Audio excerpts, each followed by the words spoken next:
অর্থনৈতিক সচ্ছলতা ফেরাতে চাকচিক্যময় প্রবাস জীবনে পাড়ি দেন অনেকেই।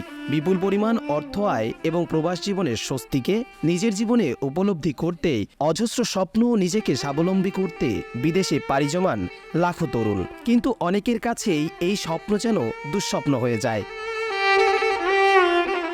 আজকের এই প্রতিবেদনে এমনই একজনের কথা তুলে ধরব আমরা, যিনি বিপুল পরিমাণ অর্থ খরচ করে পাড়ি জমিয়েছিলেন সৌদি আরবে, কিন্তু সেখানে যা আয় করতেন তার বেশিরভাগ অর্থই আকামার পেছনে খরচ হয়ে যেত।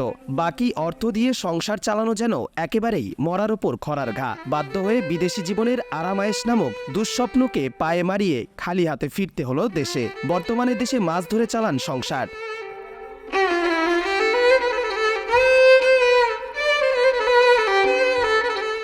প্রবাস জীবনে শুধুমাত্র অর্থনৈতিক মানদণ্ডকে দেখে প্রবাসে নিজের জীবন গড়ার স্বপ্ন নিয়ে যান অনেকেই, পা বাড়ান এ পথেই। কিন্তু প্রবাসে বাংলাদেশের তুলনায় আয় যেমন বেশি, তেমনি রয়েছে বিশাল ব্যয়ের খাতও।